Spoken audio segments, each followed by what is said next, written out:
What is up, YouTube? Welcome back, and today we are reviewing last night's AEW Dynamite. Last time I reviewed last week's. Went a bit long, so this time I'm going to try and keep it a bit shorter. Not necessarily go into every element of every match. For this card, I don't really have to be fair.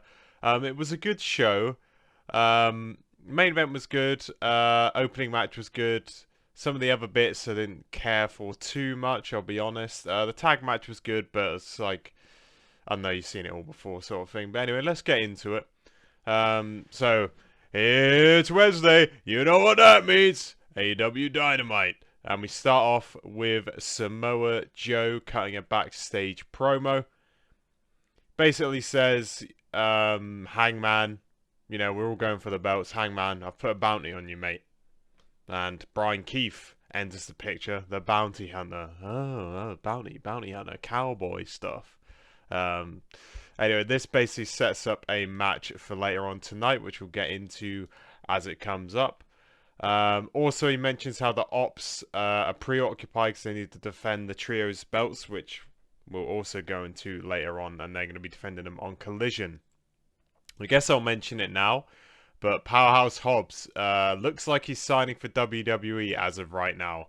As of recording, it's not been made official yet, but apparently AEW made him an offer and he declined it, and yeah, he's going to WWE. So that's quite interesting. A lot of people are saying this is an actual Tony fumble, whereas like some of the other ones, people said it and it wasn't really true. But this one, some of them are saying that, and I get that, because you could have given Hobbs the world title instead of Samoa Joe.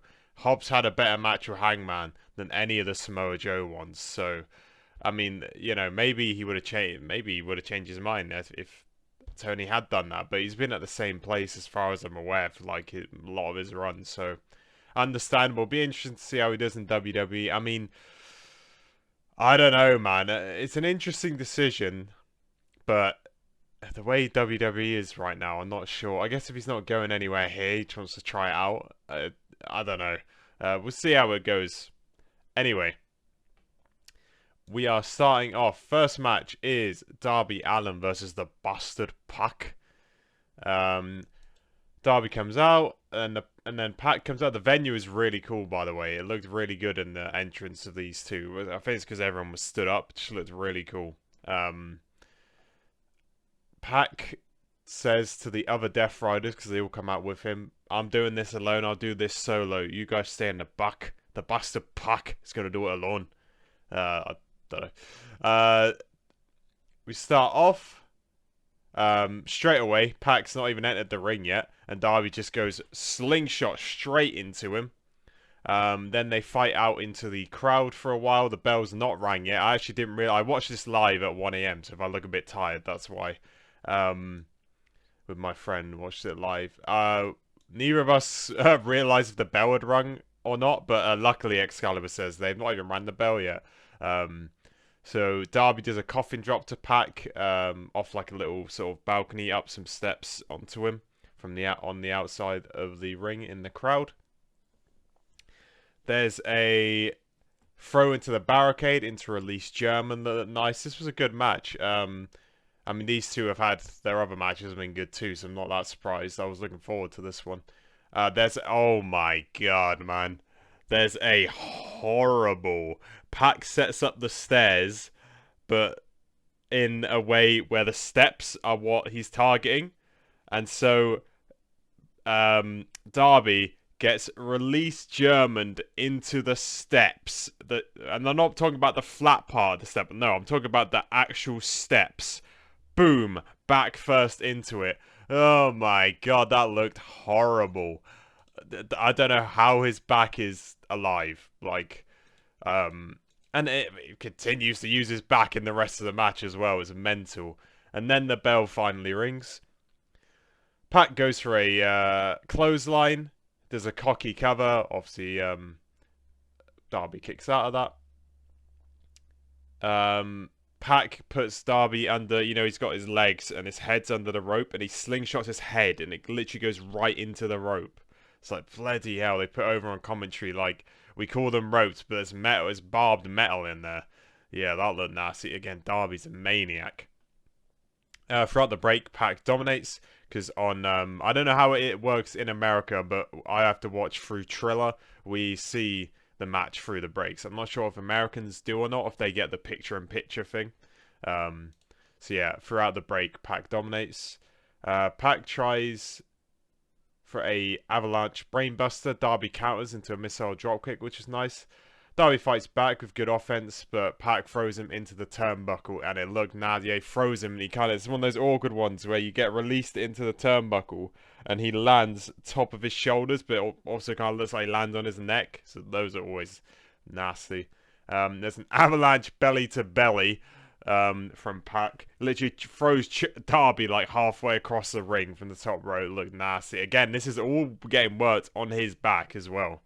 There's a Razor's Edge. I think they called it something else in commentary, but I didn't quite catch it. A Razor's Edge from the ring to the ramp. I didn't realize that there was, when he was going for this, I thought it was just like Razor's Edge to the outside, and I was thinking, oh god, his back's already destroyed. But no, there was a ramp there, because the camera like cuts to him. I'm like, bloody hell, he's just throwing it. No, that's a ramp. So that could have been worse. But I'm not that taking the bump on the ramp is any better, to be fair, but not as much of a drop at least, because bloody hell. From this, Darby barely breaks the 9 count. Pac jumps from the top, but hurts his ankle, calling back to... They kept mentioning Pac went out for an ankle injury, and I guess this is why. Pac hurts his ankle. He said it quite well as well. There's a coffin drop from the top rope to the outside. Darby taking advantage of the opening from the ankle by doing this. There's another coffin drop. Pac is on the apron. Okay, Darby hits Pac, but also inadvertently hits his back on the edge of the apron. That looked flipping nasty. And then I think Pac, I didn't quite see this, but Pac pulls the ref in the way. Darby's doing more, like, he's using his back as a battering ram, while Pac's like on the in the corner there. And Pac pulls the ref in. The ref gets bumped. Classic ref bump. Then Pac is put into the Scorpion Deathlock. Obviously, a lot of pressure on the ankle there. And he taps out, but obviously the ref's not down. Pac's going like this. So Wheeler Yuta comes in with a chair. The old classic. I'm about to hit you. Drop kick. Boom. Hit myself in the face.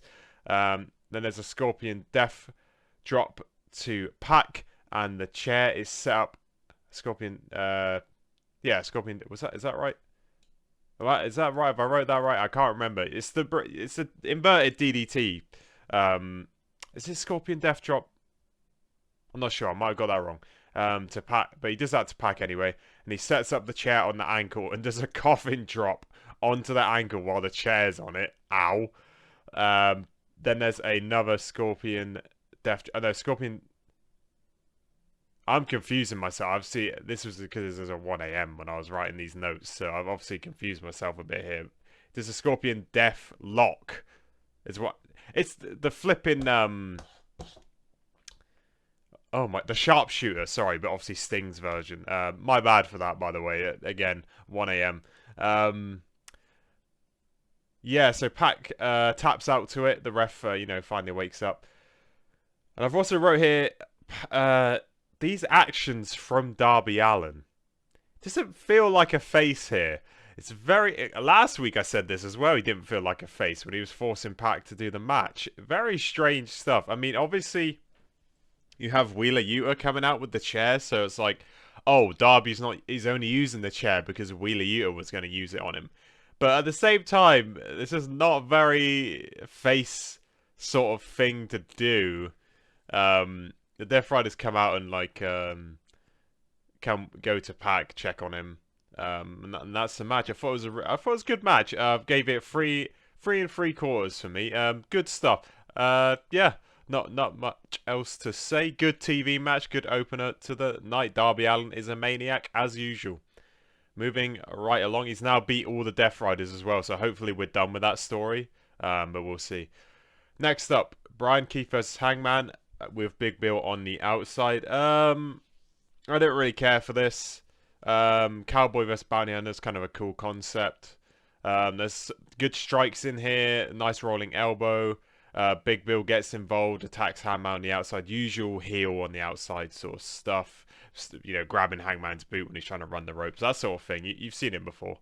And during the break, Big Bill's doing stuff as well. Bryan Keith is trying to chop Hangman down, and he's just tanking it like it's nothing. And then chops him right back. Bryan Keith baits Hangman into the corner and drop toe holds, and Hangman, boom, head first on the turnbuckle was cool, and then he hits a combo, moves for a near fall. Bryan Keith then does like a I don't know what this pin is called. It's a cool looking pin, which also gets a near fall. It's a belly to belly to Hangman. Hangman lands on his neck. Yeah, I mean, Jesus Christ. I think this was the belly to belly into the corner again. Same thing that happened to Darby. There's a buckshot that gets denied by Big Bill. I mean, it's pretty obvious that Swerve's going to come out. And what do you know? Swerve comes out, chokes Big Bill with the chain. Then one, and then there's buckshot. 1, 2, 3. This match was, I mean, this is why I swiftly went over it. Compare it to the last match, I was going over details. This match was fine. Did it need to be on the show? Not really. I guess they're giving Hangman some W's for when he goes for MJF, but there's so many people going for MJF. When do you do it? It's all very confusing, to be honest. Well, not confusing, but it's like, it feels like there's 5 people who want the belt. I mean, they should all want the belt, to be fair, but like, you could have some of these people go for Moxie instead. I feel like the Continental is like the second belt, but I guess you're not buying Moxie losing it straight away, so I don't know. This is a pointless match. I don't like this Swerve Hangman relationship. I think it's a bit forced. It's a bit too... you liked this feud. What happens if we pair them together? Isn't this epic? These guys are two badasses. I mean, they are, but it's just coming off a bit corny for me. But yeah, the match ends.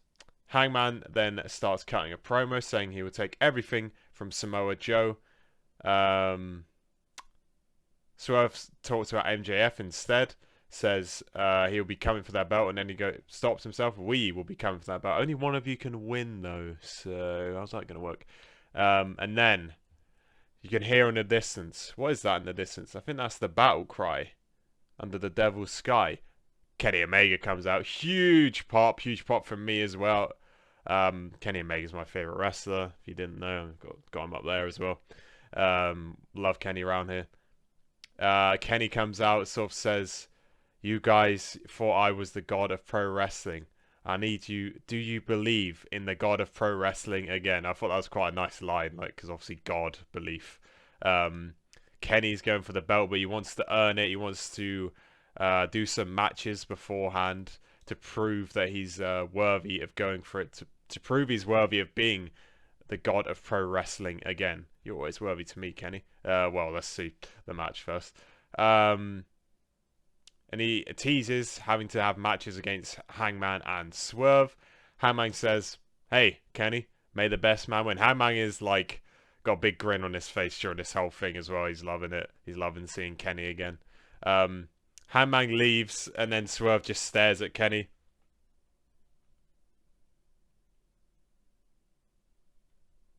And then leaves. Was that anything? And that's it. Well, no, that's not it. Sorry. Don Callis comes out. Oh my god. How long are we doing this Don Callis Kenny thing? It's been 3 years. I've been watching AEW for just over a year, and I feel like it's been 3 years and I've been watching a year. Like, that's when you know it's bad. Yeah, he comes out. He's saying, "You will wrestle with the man who broke Ibushi's leg. Ha ha ha." And then he's like, all right, Josh Alexander, okay, I'm ready. I've got my gear in the back. How about we wrestle tonight? Josh's like, but then obviously, the heel's going to say no, obviously. This literally happened on Raw as well. I pointed out it happened Finn Balor and CM Punk. So that was kind of interesting, I guess. But Josh Alexander and Kenny Omega is set up for next week's Dynamite. Should be good. Do I care that much about the match? Not really. These two have already interacted before in tags, so I'm not, like, thrilled.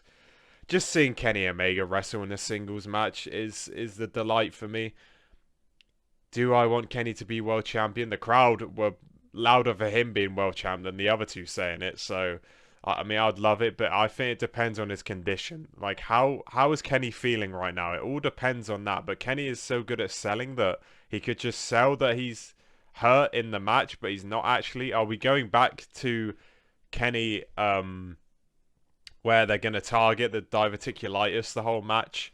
And he's going to have to sell it, or like what's going on here? It's going to be really interesting next week, so definitely keep your eyes on this one.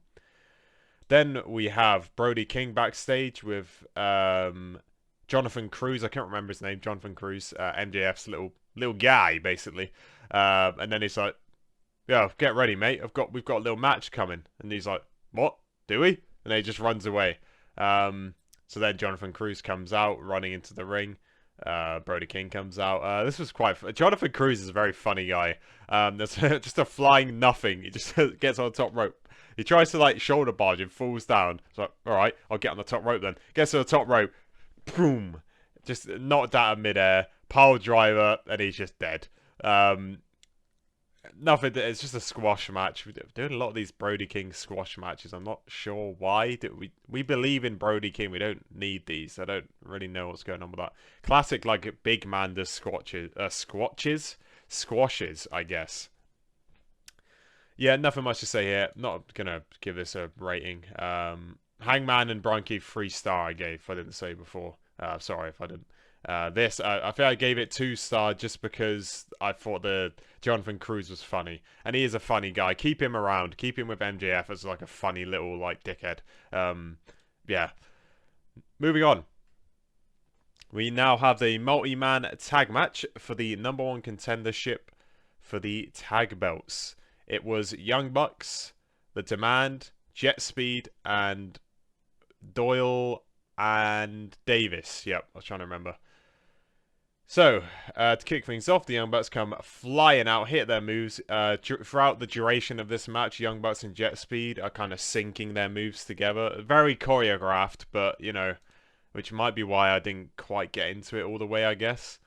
They're basically syncing up their moves like the whole match. It's quite cool, to be fair, seeing that they can keep up with each other. Nick Jackson takes everyone out. Young Bucks stand tall. Makes sense because they're like meant to be like, oh, they're the legendary tag team. So I like that in that sense, because some of these teams are in this match are newer. They try to sync for a BTE trigger, but both the big lads catch their ankles and slam them both. The big lads were getting set up well here for obvious reasons. Toa Leona does a moonsault. What? Which was crazy. We also had Ricochet on commentary here, by the way. God. And Don Callis as well. Speedball gets launched. There's a huge senton from Davis, and Ricochet goes, "Oh, that looked like it actually hurt." Well, it all hurts, mate. You meant to work us. It's all meant to hurt, not just one move's meant to hurt. Like, Ricochet was horrible on commentary. Do not put him on commentary again. I remember one the last time he was on. He is horrible. He doesn't know what to say. It's very clear. Like, he needs a script for commentary. He just says shit. Do not put him on commentary, man. He's horrible. And I like Ricochet, but I have to be honest here. Jake Doyle destroys Kevin Knight. Yeah, the big boys are just demolishing here. Young Bucks come back to shut both the big boys down. There's a synced aerial assault too. Now the babyface teams are fighting each other. Toa Leona stacks up the Young Bucks, and you think, oh, is Speedball going to just lie on top of them for the third stack? No, he's not. He's not that stupid. Speedball does his knee attack from the top rope onto Toa Leona with the Young Bucks on him. Just looked awesome. There's a smooth-ass transition into a BTE trigger. Ricochet's like, "I've had enough of this. I'm getting out of there." He actually pulls the ref here as well.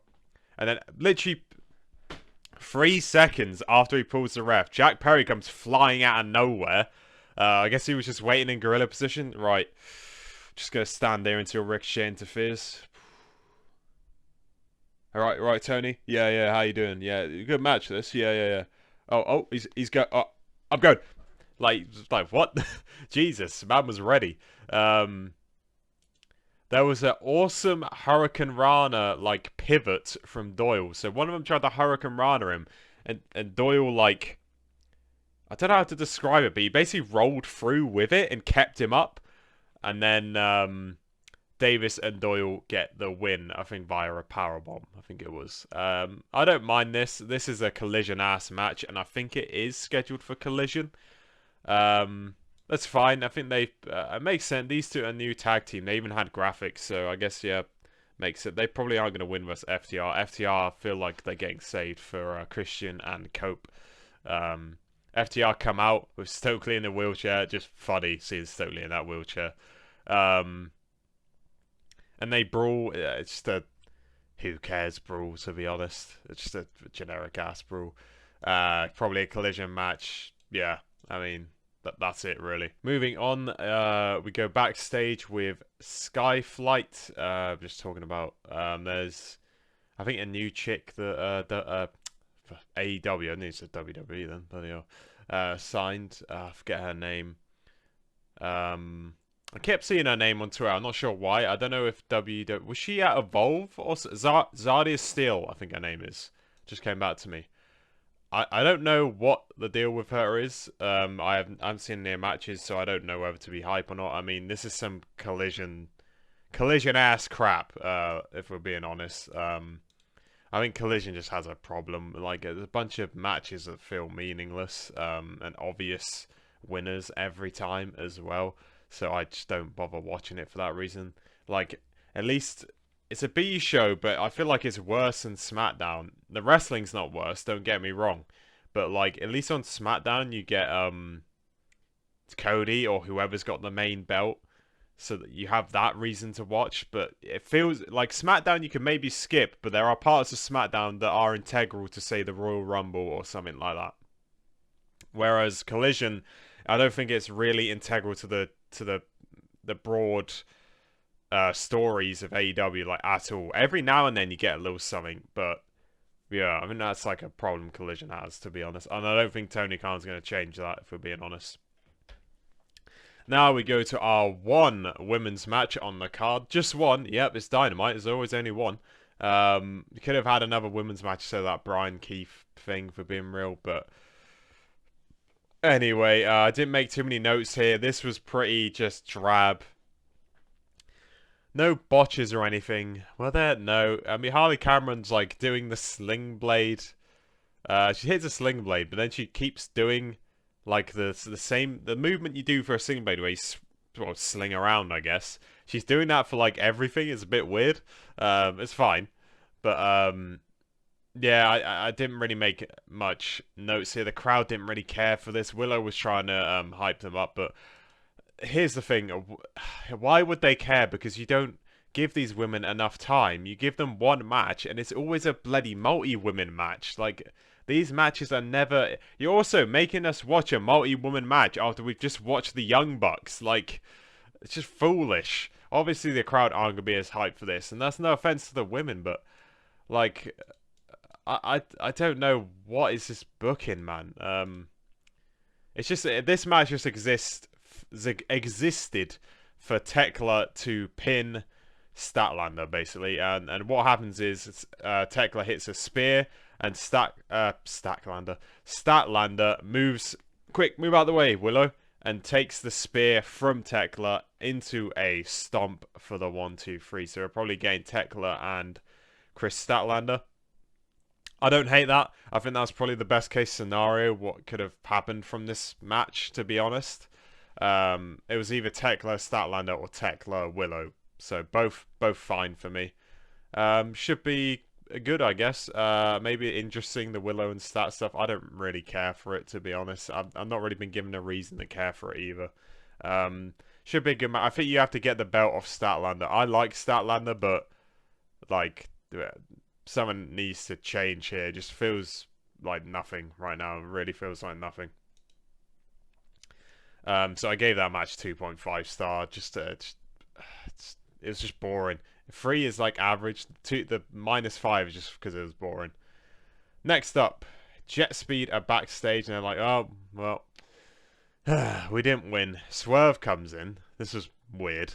It says, you guys are the future, man. You guys are the future. Then he walks off. Okay. Hangman comes in. He's like, all right, boys, unlucky out there, but don't you boys worry. I've got us a title shot. Yep, the Trios belts on Collision. How'd you guys like that? And they're like, hell yeah, Hangman. I wonder if this was like a Swerve came out. It's just like, yeah, you guys are cool. Anyway, I'm out of here. Not cool enough to be with me though.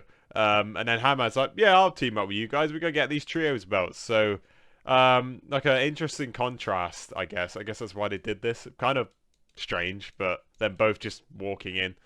Whatever. This sets up the Ops versus Hangman and Jet Speed. Probably know what's going to happen here. Ops, I mean, the Ops have got to drop the belts, but if Hobbs is going to WWE, it's definitely going to happen, let's be honest.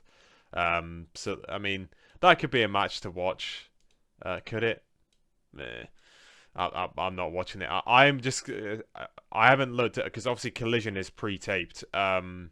I've not looked at the spoilers, but I would safely assume that Hangman and Jet Speed won this if Hobbs is going to WWE.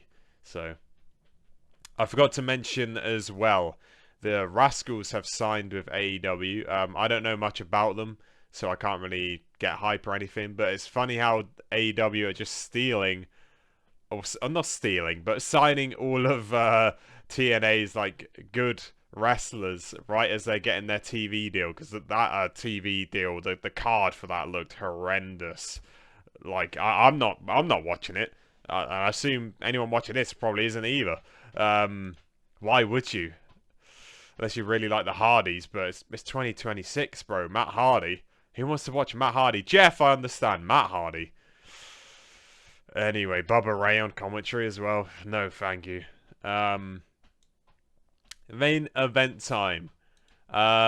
This was a good match. I'll get into it, go through spots and stuff. I thought this was going to be better than it was, though. If I'm being honest, I thought this was going to be a little bit better than it was. Because we'll just get into it and I'll talk about it afterwards. Start off, Bandido's got some cool ass ring gear. I don't know what he was dressed up, what the reference was, but he looked cool as hell. MJF's like doing funny taunts. He's doing like the Ric Flair thing. I think he did a Hulk Hogan pose at one point. I don't know why, but I guess the heat from the crowd because no one likes them because they're kind of assholes or whatever. Yeah, MJF's just doing his funny stuff throughout, like going, oh shit, and that sort of thing. Let me down, you know, that sort of stuff MJF does, funny stuff. MJF hits a nasty... I don't know what this move was. It was like a driver, but somehow Bandido, instead of driver, you normally land on your back, right? Like a sit-out driver. Instead, he lands on his front and just slams his head into the mat. Looked quite nasty. There's just a kick to the face as Bandido tries to do a flip. Like, he tries to do the, you know, when you go on the ropes and you use it as momentum. MJF's like, not having that. Just kicks him right in the face. There's a nasty shoulder breaker, which plays into the match. And there's a shoulder breaker into, again, another buckle spot with a nasty landing. 3 of those in... 3 matches, 3 of them. So, interesting, I guess. Yeah, switch up the spots, maybe. Communicate, I don't know. It doesn't bother me, but... this is like a setup for the rest of the match. Bandido having an injured shoulder. MJF says this is the easiest match of his life. Funny. MJF goes for the 3 amigos, does the Eddie Guerrero, you know, shimmy or whatever. Obviously on the third one he doesn't get it. What the hell? That never happens. Bandido gets it instead. Or at first he's trying for it, and MJF bites his hand, and then he goes back into the, you know, about to hit the third amigo thing, but instead Bandido literally, it looked like he literally deadlifts him. Like impressive feats of strength from Bandido, like awesome stuff. And Bandido gets third amigo when they both land, he does a shimmy and then just sells. It's quite funny. There's a swift DDT into a press slam, and obviously Bandido, you know, he's got him up and he's selling the shoulder. He's like, oh, I won't use that shoulder. I can just do it with one arm, if anything. Like, I don't know how he does this, because he's a small lad. It's really impressive. There's a nasty stomp to Bandido's arm while he's like, he has it on the ropes like this. And there's just a top rope MJF. Boom! That looked quite nasty. And then it goes into a roll up. Bandido does a huge dive over the top rope, like Terminator dive-esque. Looked awesome. Bandido leaps from the top rope. Oh my god. MJF escapes and he's out past the crowd barrier and he's sort of in a little section just before the crowd, just after the barrier basically. And Bandido goes to the top rope and just goes flying over to him. Look ridiculous, like a flying squirrel or something. Like, I guess for me, like, it reminds me of when Tanahashi does that spot. Like, yeah, it looked awesome. Shout out to Bandit. I mean, yeah, MJF's obviously thinking, he's not going to reach me from here. Oh, shit. Yeah, awesome. Yeah, that was a really cool spot. There's a arm breaker to the injured arm. I don't know what this move's called, but you know, a code breaker, but holding the arm and doing it to the arm instead. I just called it an arm breaker. I don't know. There's a nice tornillo from Bandido for a pin. Poison Rana into a code red. Looked awesome for a near fall again. MJF goes for the heat sinker. Bandido counters. And they're both holding onto ropes. MJF flings him in and hits a cutter that looked nice. Then MJF's like, do it again if anything. Bandido denies it this time. And he gets a really nice shooting star press from the top ropes for another near fall. There's cool exchanges into pin reversals. One, you know, 1, 2, 1, 1, 1. And then Bandido, like, he's getting one really, really, like, by the wire near fall here on this. Really good stuff, actually. Bandido then goes for an X-knee into the 21 plex. But because he's injured the shoulder, he takes too long to get to the pin. And it's like, oh no, Bandido, man, you could have won here. Goes to the pin. 1, 2. MJF kicks out straight into the soul to the earth. MJF then... Bandido's getting close to the ropes. MJF switches it up and goes into a yes lock. As that's what Bryan Danielson said it was on commentary. It was funny. And Bandido... you know, he's holding on. He flips him off while he's in the lock. And MJF's like, right. And then, yeah, Bandido taps out. Or no, he passes out, sorry, I think. Yeah, this is a good match. Before I go into the post-match, I will say the 21 plex is a bit contrived. Like, the spots where MJF's just it's like he's just waiting there like this. With his, I think it's especially bad because his back needs to be flat so Bandido can bounce off of it. It's a really contrived move. It's quite noticeable in this match. Sometimes it is more so than others, but this match it was quite bad for that. I will say it's a cool finisher, but it definitely has that problem. But yeah, that's really the only negative thing I could say. Yeah, 4-star match. I thought it'd be better than this. I thought we were getting like a TV match of the year contender. Obviously, it is TV match of the year for AEW right now. But it's only been 3 or 2 shows or whatever it is. Well, I remember this at the end of the year is what I'm thinking. I think I will some parts, but I probably won't. Like, this can be topped very easily, I think. Because, again, I think 4-star. 4-star flat for me. MJF gets the mic and he says, you know what, Bandido? You said, you know, people say one day you could be a world champ. God damn it, I reckon they're right. You could be a world champ, which is quite cool, putting Bandido over. And then he's just like, and that's why I need to do this. Just starts attacking him. Boom, boom, boom. He tries to go for the mask. Brody King comes running out. MJF's like, oh, shit. And just goes sprinting out the ring. That was quite funny. And that closes out the show. Yeah, main event good. 4-star. The same rating for me as AJ versus Gunther. So I thought it'd definitely be better than that. But yeah, so 2 good main events from both companies this week. Good stuff from both. Yeah, it was a pretty good Dynamite. Nothing crazy. I'm really glad Kenny is back. Not much else to say here. Yeah, just a solid Dynamite. Maximum Carnage. Was it Maximum Carnage? Not really. I mean, Darby Allin back bunk to the steps. Yeah, that was pretty carnage. I am definitely getting a bit desensitized to the old multi-man tags with the Young Bucks. I love the Young Bucks, but I've seen so many now that I think that's why I went lower on it than I normally would. Also, like there's the synchronize the choreographed spots. Like it comes off a bit like hard to believe sometimes. But anyway, good Dynamite. Next week should be good as well. Kenny Omega in a singles match. I look forward to it. That's it. Let me know down below how you guys felt about this Dynamite. If there's, anything you guys want to say, I will respond for real. Like, comment, subscribe, and that's it. I'll be back next week for Dynamite. I won't be reviewing Collision. I don't think I'll review SmackDown either because the last one. I like the Drew Cody, but yeah, it feels like a waste of time. I know it's in London and it'll be on earlier, but man, forget about it. All right, goodbye, mwah, and good night, bang. Steal that from Kenny.